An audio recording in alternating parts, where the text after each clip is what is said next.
Hi, my name's Phil. I'd like to come out politics. So, who would be a newspaper editor in mad times? The front page of The Observer today has the front page talking about Trump sending B-2 bombers to Guam.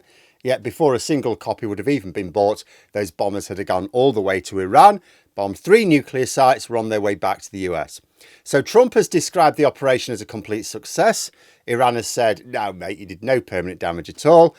We may not get an independent view early enough for this video, but what are the 3 protagonists in this war sort of saying, and in particular between America and Iran, and what may happen next? But first, for daily news and commentary, please hit the subscribe button to stay notified. So as I went to bed last night, B-2 bombers had been reported to have set off from Missouri. So first thing to note is, despite the fears, the UK was not involved. I doubt we'll be told exactly what happened behind closed doors, but UK-controlled Diego Garcia was described as the best place to launch from for this operation. But the UK does not want to be involved in another illegal war. If Starmer refused to enable the attacks, we knew that the bombers would have to fly from Missouri, which is exactly what happened.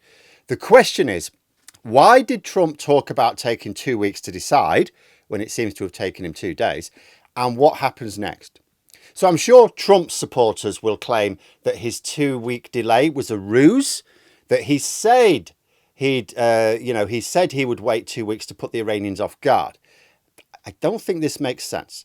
First of all, I'm not sure Iran trusted Trump to stick to any timeline, especially as Trump had said it was to give Iran a chance to consider the deal, but he'd given no assurance that he was willing to talk further. In fact, Trump had said he was done talking. But second, also, how would it help put Iran off guard? They're already under attack. Ordinarily, you could argue because Iran might not be on full alert for such an attack, but Iran is being constantly bombarded by Israel. It's fair to say it's on full alert. Also, Israel established dominance of Iran's airspace very quickly. If Iran is unable to stop Israeli planes carrying out attacks, it's not really going to do much against B-2 bombers. It's also clear that the 2-week window was not being used, as may have been, to maximise the chances of success or prepare defences for a counterattack. Evidently, the US were able to launch strikes, even from as far away as Missouri, thousands of miles away, fairly quickly. And as for getting more forces into the area to deal with a counterattack from Iran, either Trump is confident that there will be no counterattack, or the US military has advised him that their defences are already enough.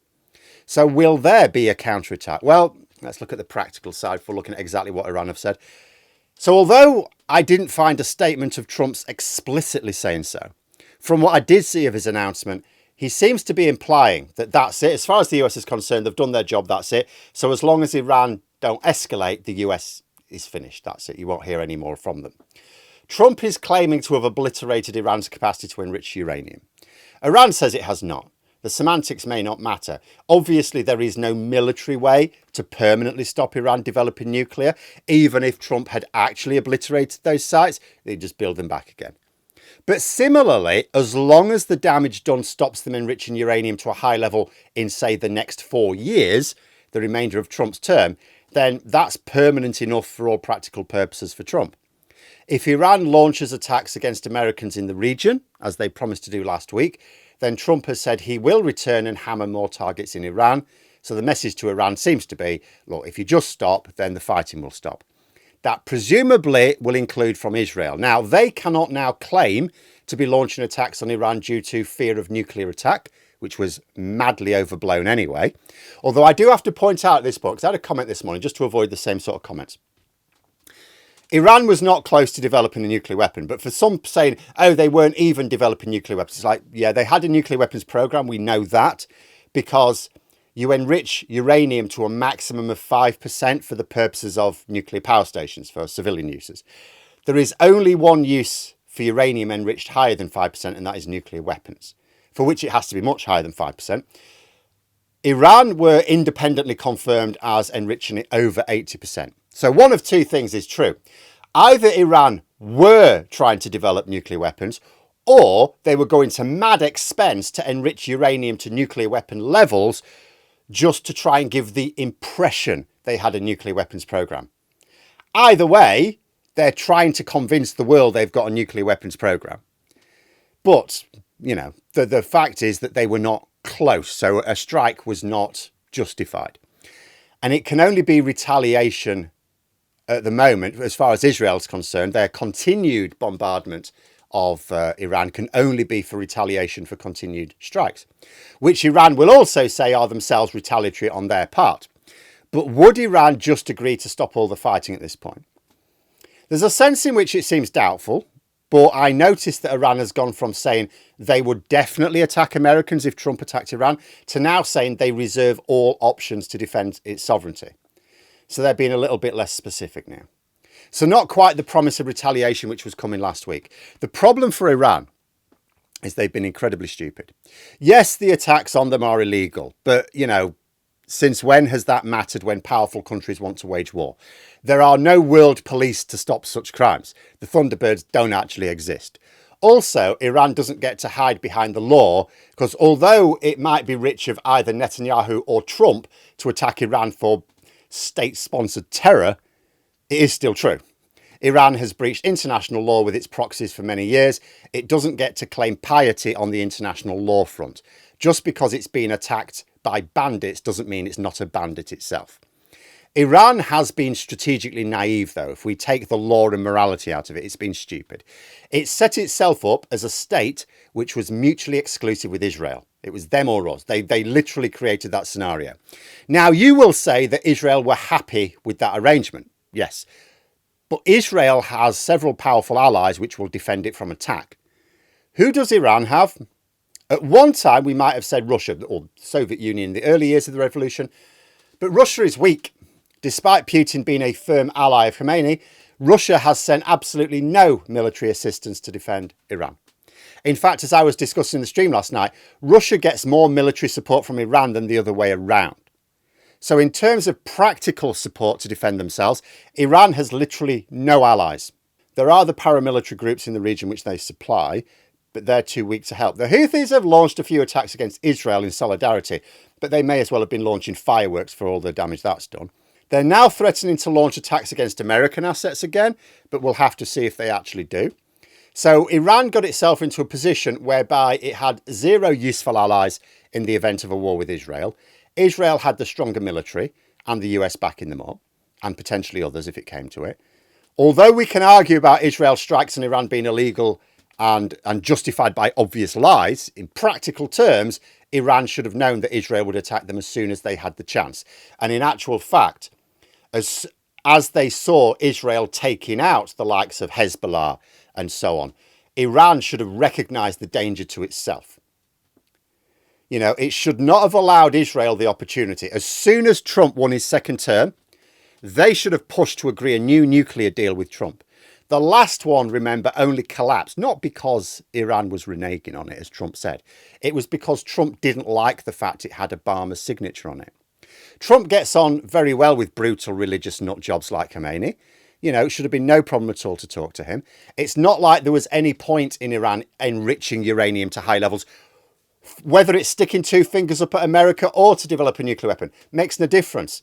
They may not have been close to developing nuclear weapons, but if they ever did, it should have been obvious that the facilities would be attacked at some point. Iran can go on about its sovereign rights all it likes. No system exists to defend those rights if America comes calling. And now they're in a right mess. Both Khomeini and Trump are bullshit merchants who have no concept of compromise. They both feel, perhaps correctly, that doing so looks weak. But what options does Iran have now? If it attacks American forces, Trump has said he will retaliate. Now, sure, Trump doesn't want to get dragged into a protracted war with Iran.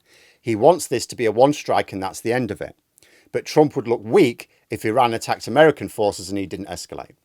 But if Iran doesn't attack American forces but continues to attack Israel, Israel will just continue to pound Iranian targets. And with the key nuclear sites apparently taken care of, if Trump was telling the truth, then that will just leave military sites. And if Iran agrees to stop all the fighting, then the government looks beaten. It will look like an effective surrender. Even if they insist they will just continue their nuclear program. Trump can say, well, you know, if you build it back up again, we'll just destroy it again.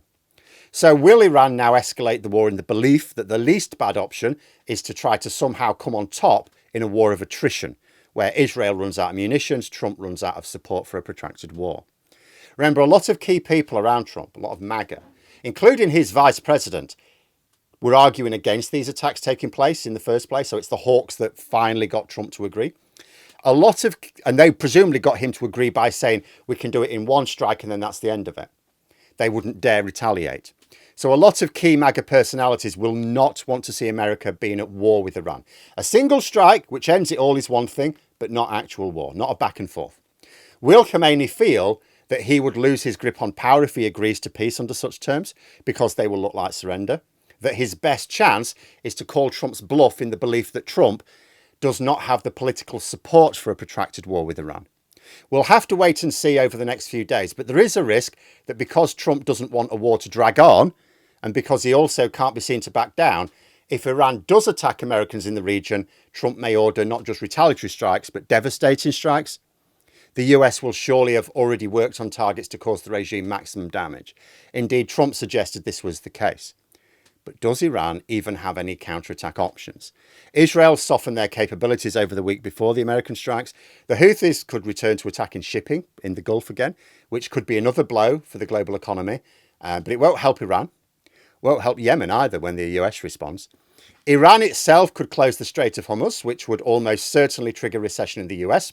However, there's a risk that Trump may not mind this, as that recession may be coming anyway, and this way he gets to blame it on Iran. It might also harden attitudes towards Iran from those who are trying to help it find a diplomatic solution in both Europe and the Middle East, who would also suffer economically. Basically, Iran has no options which do not risk hurting themselves more than has already been the case. They didn't start the war, sure, but they did allow themselves to be vulnerable to it. And when people sometimes dismay at the decisions of their government, including the UK government, to sometimes ally with others that they say, well, hang on, they're in the wrong, they started it, why are we allying with them? The reason is that governments must ultimately make their own people protected. Were there to be world war, where do countries like the UK, for example, ally with? Because we need allies, we can't defend ourselves. It's not going to be China. So if you're not strong enough to defend your own people alone, and very few are, then you must do it with alliances. Iran has no alliance. It made itself weak, and the rights and wrongs aside, they've been incredibly stupid. And their best chance now might be to quietly dial the war down, whilst, of course, promising dire retribution for their, enemies. Signing the sort of, there won't actually be a peace treaty, there doesn't need to be, but effectively signing the peace treaty while shaking their fist with the other hand.